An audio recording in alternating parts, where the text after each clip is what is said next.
Welcome everyone to Innovators. Today's program, we're joined by Nathaniel Minton. He is an ex-pro gamer, corporate leader, and now founder of FluxPoint Studios. We'll dive into his journey from esports to building cutting-edge AI and blockchain-powered games.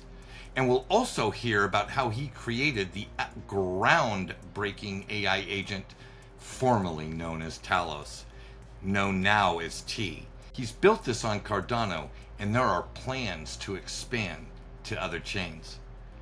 Let's get right to it.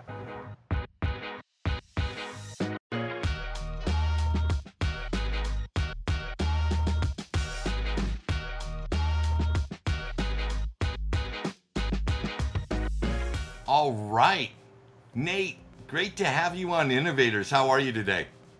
I'm doing good. Just getting over a cold, but I'm back at work today. Well, thank you for taking the time to be with me today.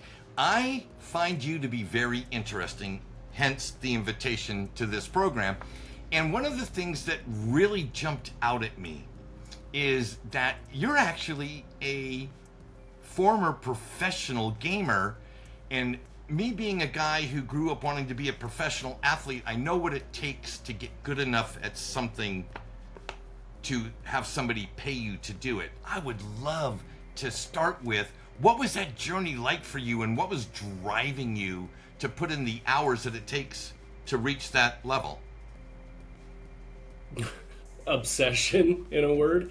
I was truly obsessed with World of Warcraft, and I think, that's where I made my kind of footprint as a professional player.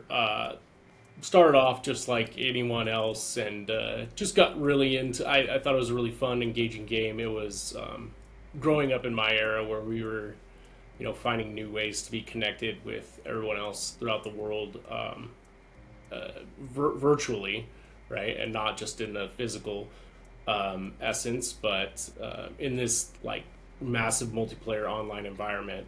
That was like one of the first things that I thought was really, really cool. Find like-minded individuals and stuff like that to connect with. And then I enjoyed the hell out of the like fair competition, right?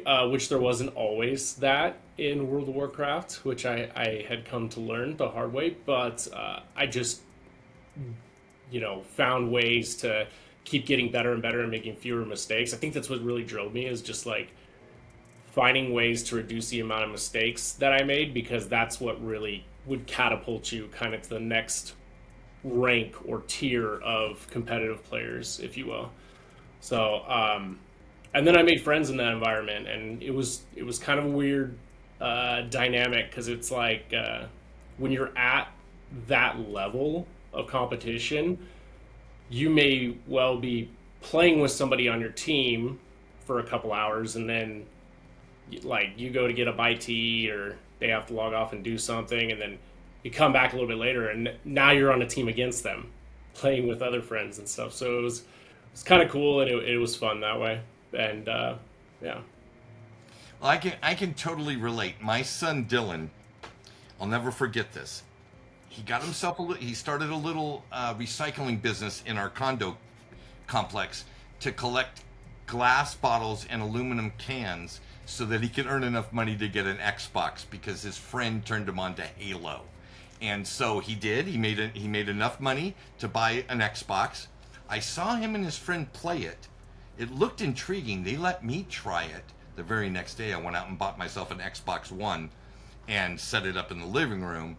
And I will tell you, I never got good enough to be like, paid to play it. But I did love the competitive nature of exactly what you described. Can I get better at this through reputation? Can I take a mistake that I made in the game, correct it so that I don't make that mistake again? And there was an element of that process that really intrigued me, because I'm very competitive, right? I always am trying to win, whether it be not necessarily so that you lose, right? but so that I win. And I love that about those kind of competitive games, whether they're the strategic games like you played or first person stuff like Halo or what have you, Call of Duty. I've considered maybe getting back into it as a diversion, but I don't want to get too diverted, if you know what I mean. So I completely relate to that. So let me ask you this: when did corporate America enter your life and in relationship to your gaming career, right? Because obviously, if you're a pro gamer, you're putting in the hours, right? Not a lot of time for work. Yeah, so I kind of hung it up as a pro gamer probably around, well, and there was varying degrees of pro gamer, right? So right out of high school, that was back in, oh gosh, what was that? Like around 2007, like 2008, around that time. Through those years, that was when I was really, really heavily competitive, going all the way up until I believe like 2012 or 13, maybe even 2015. But like I got more into the professional gamer in a sense that I stepped back from the really competitive, like tournament driven competition of World of Warcraft and maintaining like the high level competitive play and being at the top of the charts to more like a leisurely getting paid to stream Yeah. and streamed on Twitch TV. Twitch. Even back when it was like Justin TV before it got rebranded and acquired by Amazon. And yeah, so there was kind of varying degrees of that. And eventually I just like streamed games for people would buy me games, namely jump scares, because they love to see me get scared on stream, and just send them to me, and I'd play them. So yeah, that was kind of like the progression of that whole era, and then around like 2015, I want to say, I just my mindset kind of changed, and I was like, hey, you know what? I really want to finish like at the university I was attending. I was kind of just like casually going. Hmm. But then I started to get serious about it, and I was like, let me just get a degree and finish it out, and then actually like figure out what I want to do, because I was as I was doing the gaming thing, I was becoming very, very interested in the actual development and like software and innovative technologies that were being talked about and stuff like that. So I was like, let's get a degree and then start looking for something. And that's kind of how I made that transition from like doing that gaming thing to focusing on school, and then entering into my final year at the university. I met my now wife, before was just someone I knew from way back in high school, and we started talking, and then I eventually planned to come out and move to Utah, where I reside now, and settle down and actually, like, now that I had my degree, find my niche, I guess, in working with new like innovative technologies and things like that. Well, so it wasn't a huge leap to go from gamer to somebody who develops a game, right? Except for the technical skills, obviously, there's a completely different set of skills you need for each of those two roles. So let's dive into that a little bit. So what from the actual playing of the game, right, the mastering the game itself to building a game, informed some of your early projects, like I want to say Pit Brawl and Tribe. Yeah, so I guess the skills are completely different, right, on the surface, but I would say that the underlying inherent skill I think that I had, or I guess if you want to call it attribute that I have, is that I'm very I'm relentless. I'm stubborn, and I won't deny it. And I really refuse to just give up on something if I'm interested enough in it, right? I do practice some apathy towards certain things, but yeah, no, if I'm interested in it, then I'm gonna figure it out. I might have to spend hours and hours or days and days like doing it, but I will figure it out. And that's kind of how my professional career went in gaming. But then kind of the same thing with development, right? Like the ability to sit there and like teach yourself a programming language, right? To be self-driven to do that, and not only through one but two or three, requires someone who's pretty resilient to failure and relentless, and that's kind of the, I guess, competitive advantage I would have in life. So that's really what made me persevere and learn that whole side of things. Oh, I love that term, resilient to failure. Right? That deserves, I think, more airplay in the world, right? I think if more people were resilient to failure, that it would be, life would be more about the journey and not the struggle, right? For sure. Yeah. And so thank you. I had never put those two words together in that context, but I like it, and so I'm gonna steal that if you don't mind. Absolutely. All right, excellent, excellent. So you find the love of your life. You move to Utah. You get a corporate job. I'm assuming you've got a degree, right? You're now an educated, certifiably educated man. How do you find yourself feeding you and your new family? So I was very fortunate to work in a couple different positions over the past 8 years that did worked my way up and allowed me a good salary, able to set some things in motion, establish myself kind of in this new niche, and kind of fund it from the beginning. That and some investments I had made like early on, kind of saw some yields, realized some yields from that I could kind of put forth into kind of just throwing it all in on this idea and this dream, and so that was very helpful. That basically is what facilitated this whole thing, and I got to a point where we had secured several contracts, right, that I knew I had like 6 months worth of runway to try this out, and luckily I had a skill set that I could turn around and find a job on LinkedIn, kind of like that, so I wasn't too worried about, if I was coming up to like month 4 with nothing to show for it, then I would start job hunting again, kind of, and then put this kind of towards the back burner, right, until I could reemerge and re-explore this opportunity. But yeah, so those contracts, in place, made it feel a lot safer stepping off that corporate ladder, and luckily, I have a very supportive wife who, I'm very open and transparent about what I do, up until the point where her eyes start to glaze over. And just talk to her about like what's going on, what my plans are and stuff, and she was very understanding of what I wanted to do, and we kind of agreed that I would only take this leap, once I had enough in place to keep us financially stable and things like that.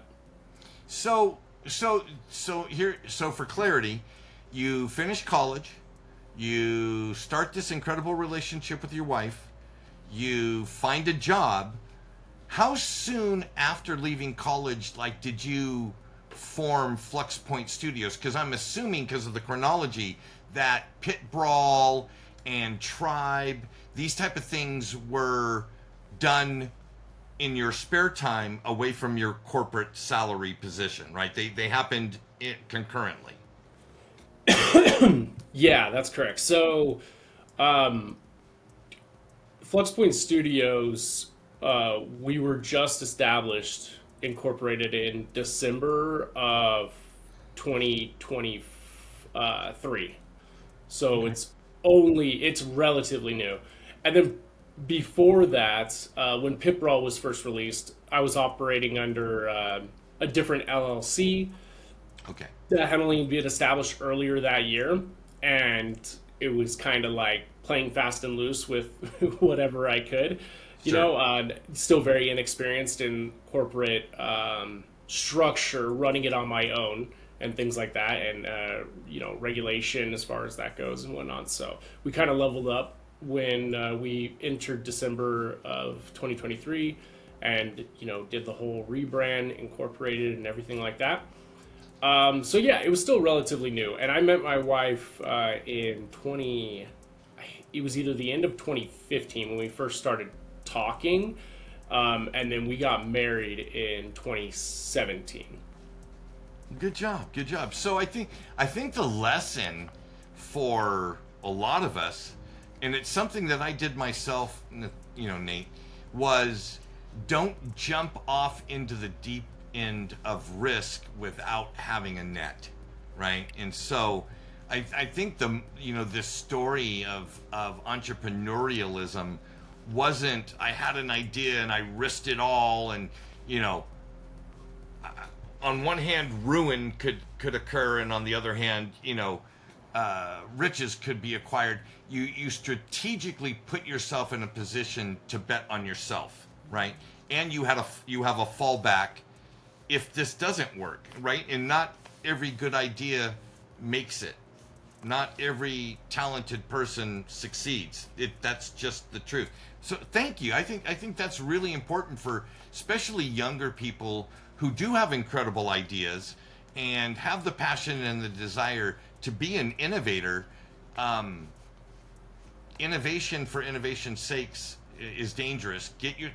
Build yourself a foundation to be able to do that without hurting those around you. Good job. Good job. Thank Not a you. lot of people do that. I think that's very, very wise words. I want to jump into and transition into what FluxPoint Studios, the idea of it, and what it was like to like really form this. Because obviously, it's one thing to be like a really good coder; it's another thing to be a good businessman, right? And those are two really different skill sets, but ones that it sounds like you're having to really master to be able to be to have the momentum that you're having with this. So let's dive into that a little bit. What was the idea behind FluxPoint as a business? Yeah, so I spent the better part of the last decade working for global Fortune 500 companies in their customer service leadership areas. Everything from starting off on when I first moved out to Utah, I was actually on the phones as a tech support rep for Verizon Business and Government. And I mean, that's like entry level stuff right out of high school, right? And I worked my way up like very quickly, kind of that resilience to failure. Like customer service, especially in a call center, is brutal, like absolutely brutal. And I was in tech support, so literally you're never getting anyone calling to you like, oh, everything's great, I just want to call and say how great everything is, we love you. No, they're calling because they have a problem, right? So it was like punishment after punishment. But I was able to connect with people, and I think it was probably a lot to do with how I spent the better part of the former decade connecting with people virtually, like online over MMOs and things like that, and kind of just leverage that, and the drive to want to do more. I've always been fairly ambitious. Tried like things in the past that literally got absolutely nowhere, like went nowhere, but that's kind of all part of the learning process. But that helped me to kind of figure out what I had to do to accelerate my development and career. And so I worked my way up very quickly from being on the phones to actually like being an executive relations consultant. So I was actually a consultant to the CEO of business and government and stuff at Verizon. Like I was helping fire department chiefs in California unblock data devices so they could put out fires and still have connection and stuff where there's no electricity, helping in hurricane situations, helping in high stakes situations that involve like, drug trafficking and FBI and things like that. Very, very cool stuff like that. And then, that kind of like dealing with IoT tech and all that, it just always being on the bleeding edge of kind of this tech was really, really cool to me. And then when I decided to kind of advance my career further into not just being the front of customer service, but then maybe like abstract it a layer away and go behind the systems they're using. That's how I found myself at Concentrix, which is the job I recently left in December of 2024. And there I was developing, deploying, and optimizing generative AI agent applications for some of those very same Fortune 500 brands. And, it just, every step I guess I took in my career, I learned a little bit more about new innovative tech that was coming out and kind of the possibilities of it. And it just all kind of culminated at the end to like for me to have a very clear vision of what I wanted to do. Wow. I love it. I love it. It's a little bit, I mean, there's, you and I share some similarities, and I'll just share this with you so you get a little peek inside Jerry. So I was given a paintbrush at 15, and I learned I could make some serious money, right, becoming a painter. And so I did that. And then I realized I saw the guys that were slinging a hammer, the carpenters. I saw what they were doing, and they weren't washing inches of paint off their body every day. And I thought, oh man, I want to learn how to do that. Oh, and they make really good money. Okay, I started buddying up to some of these guys and doing jobs on the weekends. And the next thing you know, I'm getting my own jobs. And one of the things that I did in construction to get to the place where I became kind of a master of my domain there was I would hire extremely talented tradesmen to work for me on jobs that I would go get, and they would literally teach me the tricks so that I could get better and better and better and more profitable.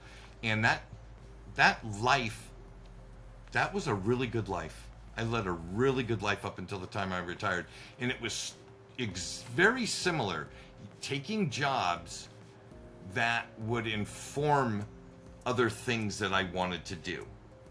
And now here I am in Costa Rica looking to build my own dream home.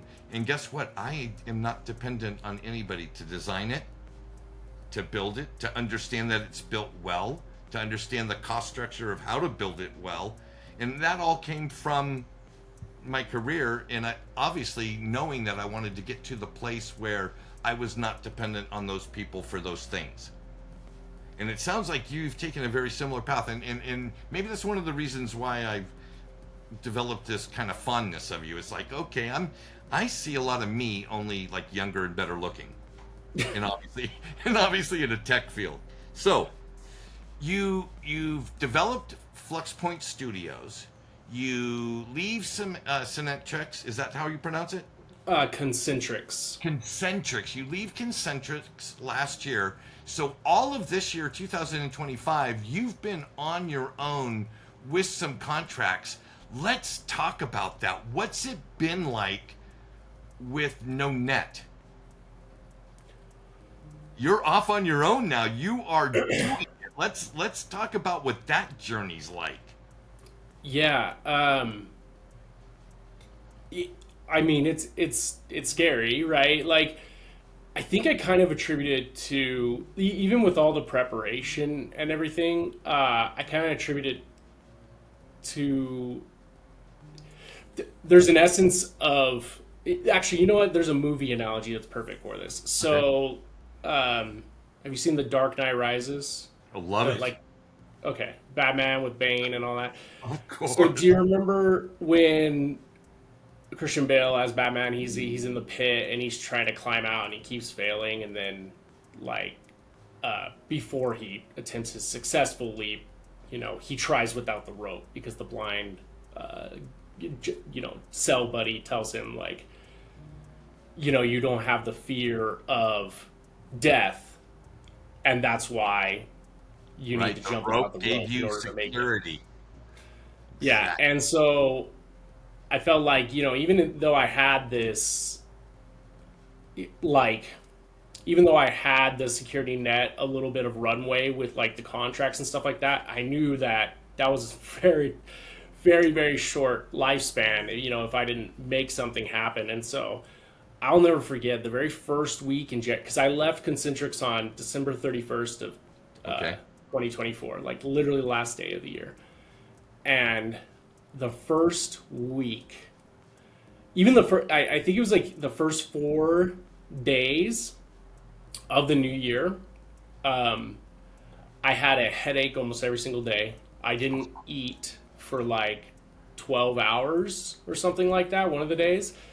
And my wife and I had like a couple serious talks about it. It's just like, is this what it's going to be like, And it was just because I was so hell bent on making this, uh, you know, agent, birthing this agent into reality that I had been dreaming up like during my time at Concentrix.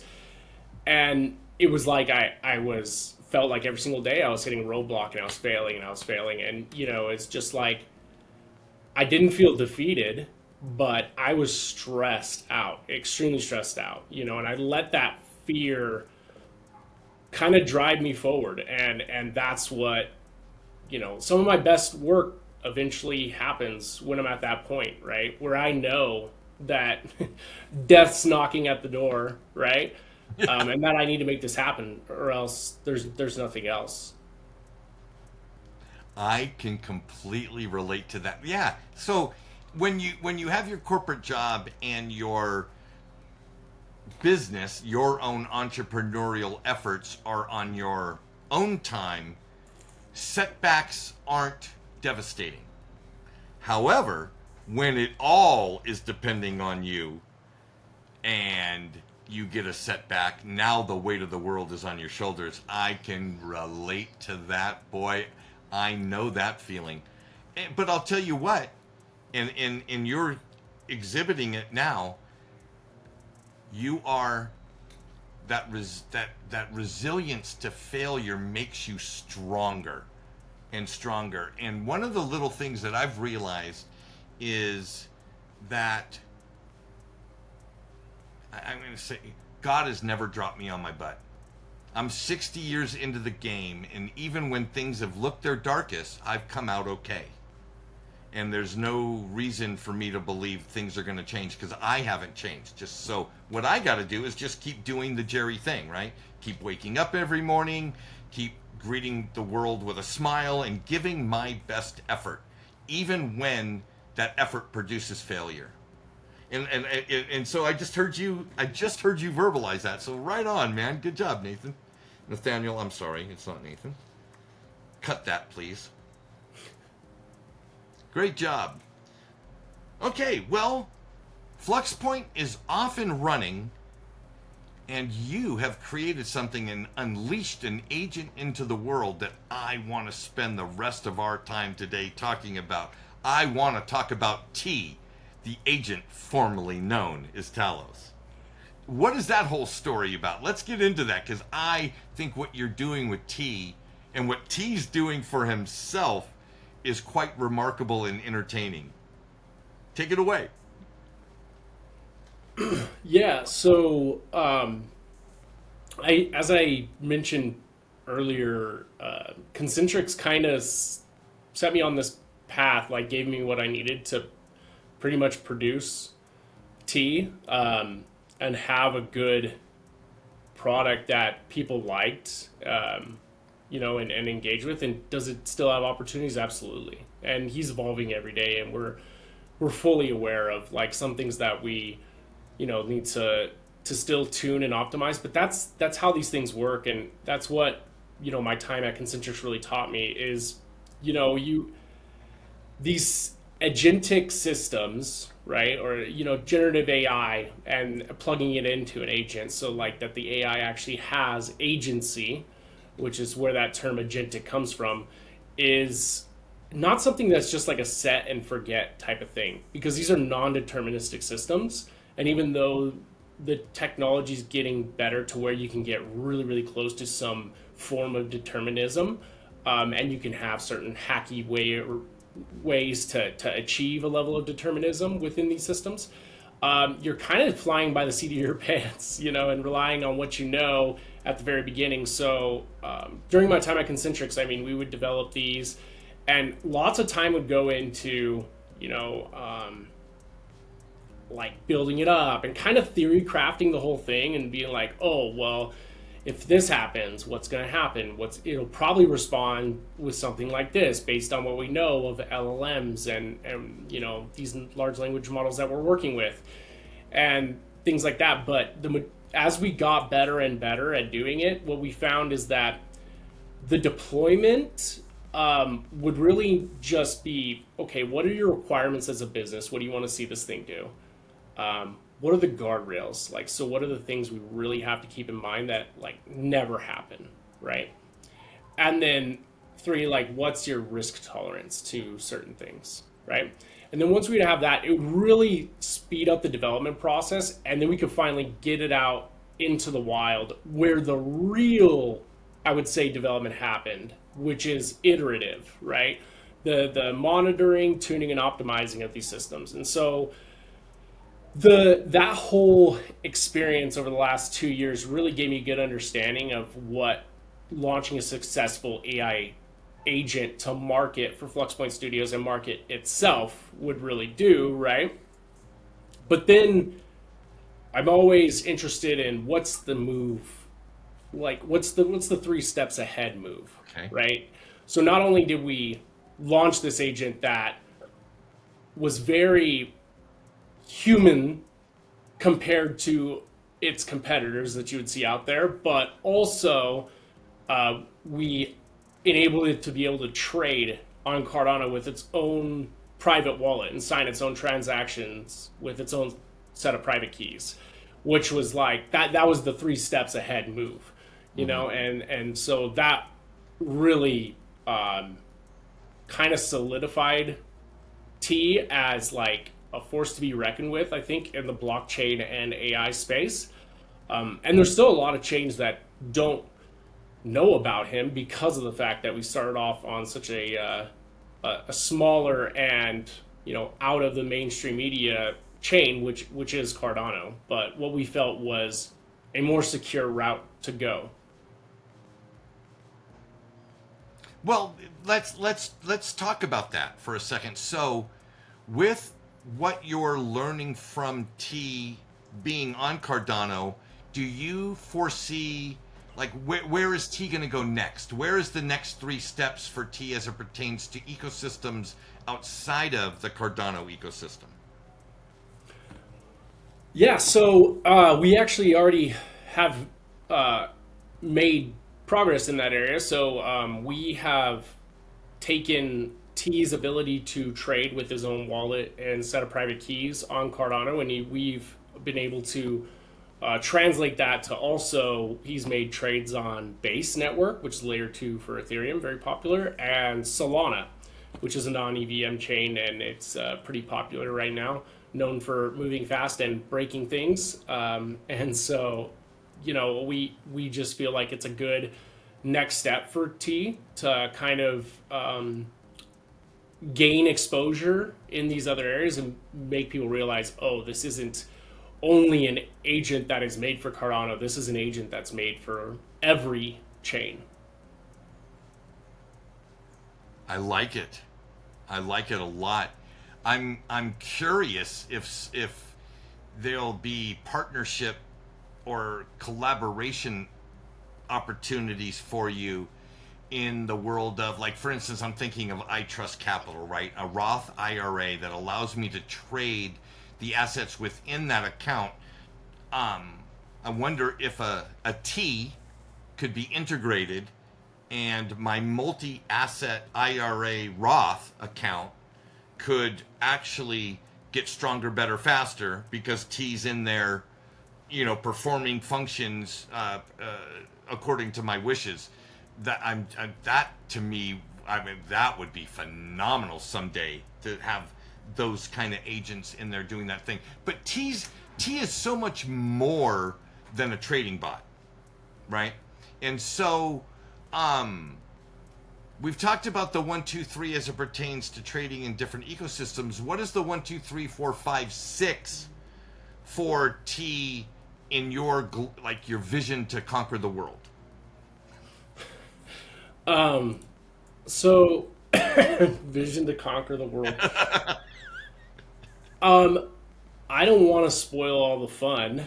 Okay. I like to just drop things as they happen. All right. So people are kind of like, whoa, where did that come from? That I really like doing that.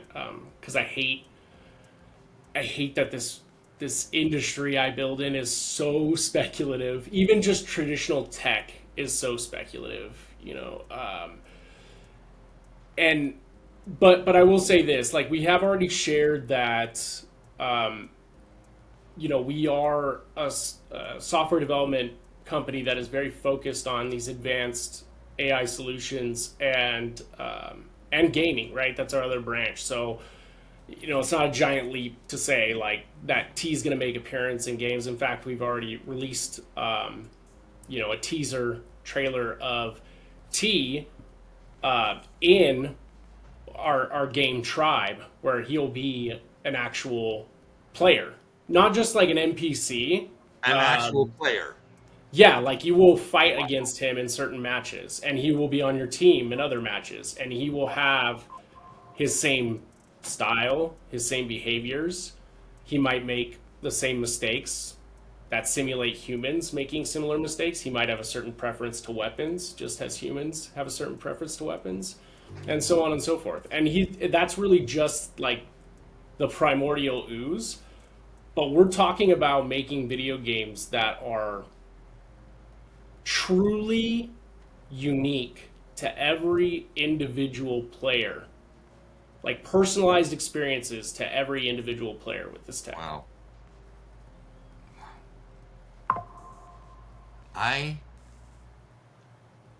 I would like to believe I have an understanding of where this industry is going, obviously, because I'm kind of up to my eyeballs in it. But the truth is, right? The truth is, I don't know. I really don't know. And I think the journey for me, and part of why I'm doing this, a show like this called Innovators, is so that I just basically get a front row seat to watch it unfold, right? And so to have an understanding of what the roadmap is for world dominance is actually most likely a fool's errand, because nobody can really understand where this is going to turn, the zigs and the zags, tomorrow, next week, next month, next year, next 10 years from now. And so, yeah, strap in and enjoy the ride should be my motto. Yeah, truly. I don't feel like there is anything genius about what I've done. I feel like all the pieces were out there for people to connect. Anyone else could have easily done it. I think what gives me, that competitive advantage is just the things I talked about earlier. Like I'm extremely resilient to failure. I'm a practicing stoic, which helps me kind of shut out the noise and just do what I need to do. And that's a big part of it, because unfortunately the world's in this kind of state where like you're just constantly bombarded by distraction and noise that disrupts your emotional and mental well-being, and it makes it really hard for you to focus on delivering what you want to deliver. And I feel like I'm fortunate enough to be in a position where most of the time I can overcome that. Good job, Nathaniel. I want to say thank you for your time with me today. I think there was some really good stuff that we went over. I would like to close with this. What would you like the world to know about you long after you've passed? What would you like to leave the world that stays on beyond your life journey with us here? I would like to know that, players loved our games, that devs forked our code and used it to build incredible things, and that, I took family time seriously and never took a back seat to other things. Thank you. I can attest you're a good man and becoming a good friend, and I just want to say thank you. So, folks, I hope you enjoyed our show today. You will be able to find Nathaniel at the following. Go to the description below. And until the next time, Pura Vida. So that was the show for today, folks. Thank you so much for tuning in. And like always, we'd like to encourage you to not only like, but subscribe to the channel for future content. See you next time.